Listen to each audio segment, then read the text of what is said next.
Hello everyone, and I welcome you all to this video. So the topic of this video is Cloudflare. I think most of us know about Cloudflare, what they do and what they offer, and how popular they are, right? So what happened is currently my project trackjobs.co is hosted on Vercel, and the issue with Vercel in the free tier is that they don't allow function execution to be more than 60 seconds, right, in the free tier. And sometimes what happens is like Gemini and other AIs do the API calls they often take more than 60 seconds to respond. So in that case, what happens that my tokens will be wasted, but I won't be getting any benefits because the user won't see any updates and my tokens will be consumed, and it's kind of a loss for both of us, right? They won't get a good experience and I won't get the consumed tokens output. Okay, so nonetheless, let's talk about so the solution. I thought why not just stay on the serverless model only? So I thought the popular contender is that Cloudflare Workers,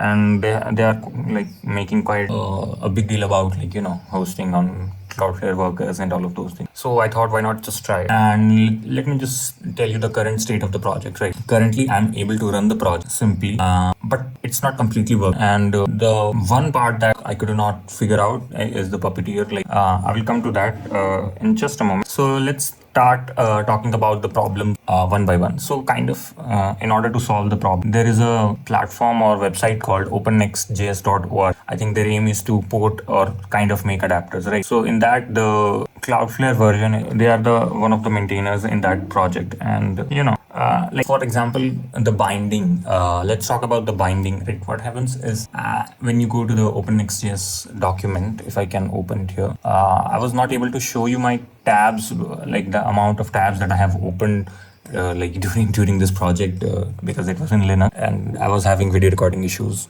So nonetheless, let's talk about this Cloudflare part. Okay. So what happens is that in order to cache, you have to have three components, right? For example, in order to just make it work, the basic caching, it is partly wrong due to Next.js maybe, or Vercel. Basically, a basic Next.js project to work, I have to use three of your services. For example, this R2 I have to use. Otherwise, you have to use KV store, or I don't even understand what is that. Let me just show you the code. Rather, it would be much simpler for us. These are the durable objects. I understand R2, and I understand this, the database. Come back to the caching. Right? I don't know that what Vercel does under the hood, right? How they optimize the cache and all of those things. But I just know that it works. So as of now, I have to configure it is not very simple to configure it as a beginner. And plus, most of the services are free, but you have to add your card even to test it, right? So if something goes wrong while development, it is built on me, right? So what should be the ideal approach is that somebody is trying to at least give them 2 or 3 free projects to test on, and then move on to the pricing, right? Big con, you don't even understand right now that your project would work on the platform or not, and you still have to pay or at least start the billing, right? Another issue was the project was looking looking good, but the moment you deploy it on the production, you will get internal server error. And I think I'm not the one only alone here that has faced this issue. It is quite prevalent if you can search around the community post, and there is no support whatsoever. From Cloudflare, nobody tries to address those questions. At least in the community, at least they should be addressing it. Right? Second problem is library incompatibility. For example, if you are using Argon2, this is a very popular hashing library, and this is the highly recommended hashing library, right? And if you want to use it, because it depends natively on C++ and tries to offer you the bindings, or not binding exactly, but binaries rather. It offers a it depends on C++ under the hood, right? And that's about it. And what happens is that if you try to use this library on your project, you cannot, as per the current implementation, you won't be able to use it. Basically, what they mean is that they won't be able to support it. You are in a limbo, right? So now, what the problem is that if you are migrating from an existing project, for example, Vercel or something else, and there this package is working. So what happens is that your passwords are hashed using this algorithm, right? So when the users, if you have a significant chunk of users, and they will be able to they won't be able to log in using the password, right? Because if you change the hashing algorithm, so then it won't be able to cut it, right? Basically, it won't be able to verify, and it won't be able to do the job. So that is the a very crucial part. So if you're building from ground up, taking in consideration the Cloudflare workers, and you haven't deployed it here yet to any platform, then I think it would be a considerable choice. Otherwise, this would be a very, very big mess. And the other incompatible library that I would like to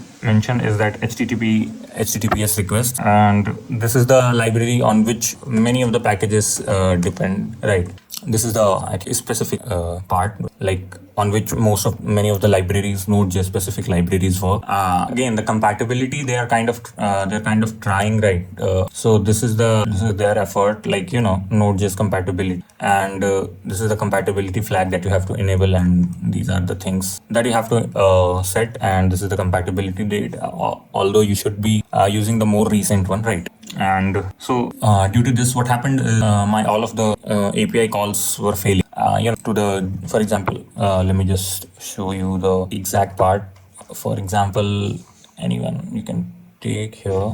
So what happens is that now I was where's the model creation? Yeah, here. So as you can see, I had to pass this extra parameter, or you have to use ofetch or the native fetch. Surprisingly, the OpenAI SDK support that you can pass this, even you can pass this client, right? Specify a custom fetch function.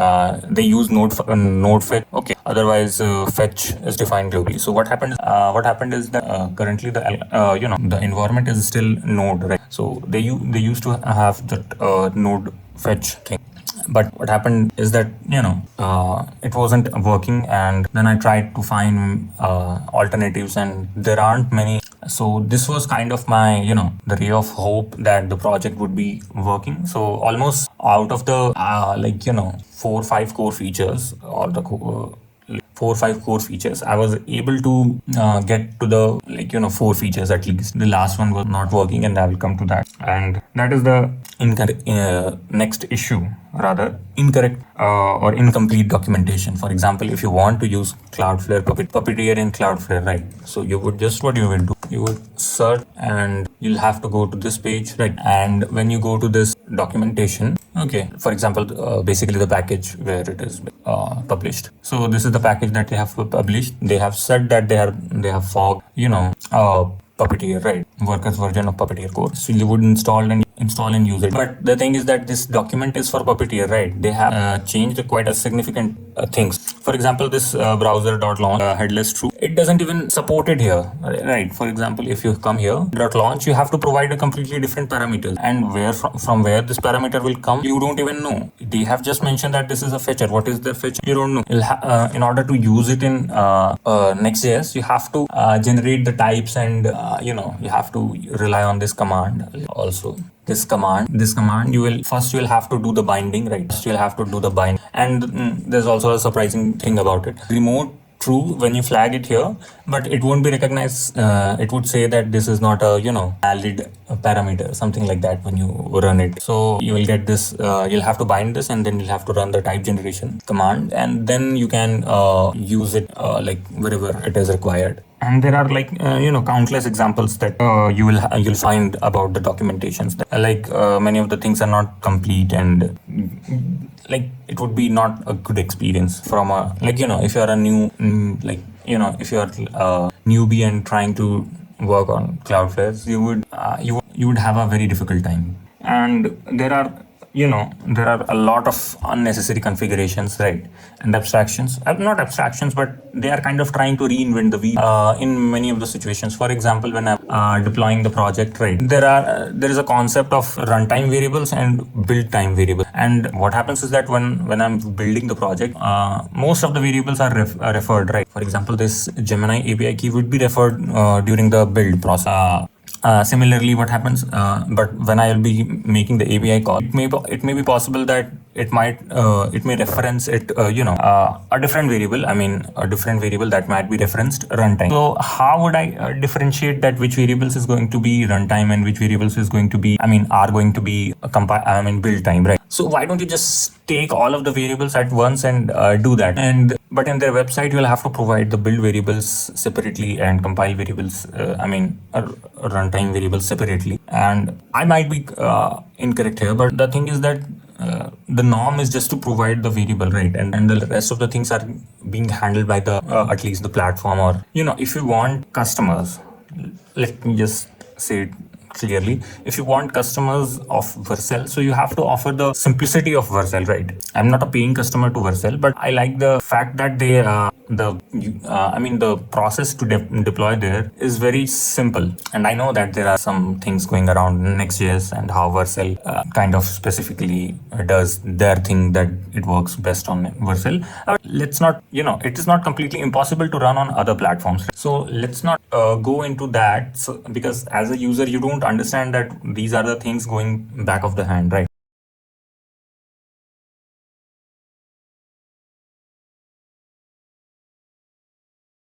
And another thing is that no way to try the project in the free tier, right? Like, you have to be in the $5 plan. Otherwise, the free tier is quite, most of the times your build will exceed 3 MB or whatever the limit they offer. So in that case, you need to have a $5 plan to test out things properly. So I think I have mentioned it earlier also. And the last point, this is not a point, but this is an observation that I have seen, that Cloudflare is trying too many things at once. If you're using Argon, so you can use a script as an alternate, and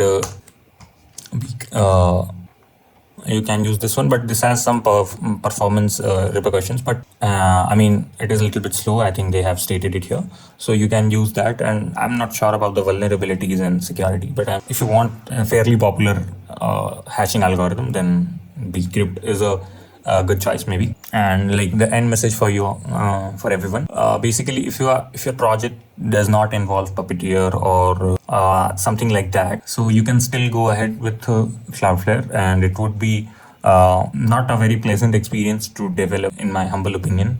I cannot even show you the number of tabs that I had in my laptop constantly open, and it was a very rough experience. But I hope things get better, because this package is just hit version 1.1 or 2 or something like that. So let's see if with time it matures enough that it can handle a good enterprise level, or at least a good SaaS with it, right? So that was the video, and I hope to see you in the next one. Please, if somebody is watching from Cloudflare, please try to improve the things. Thank you.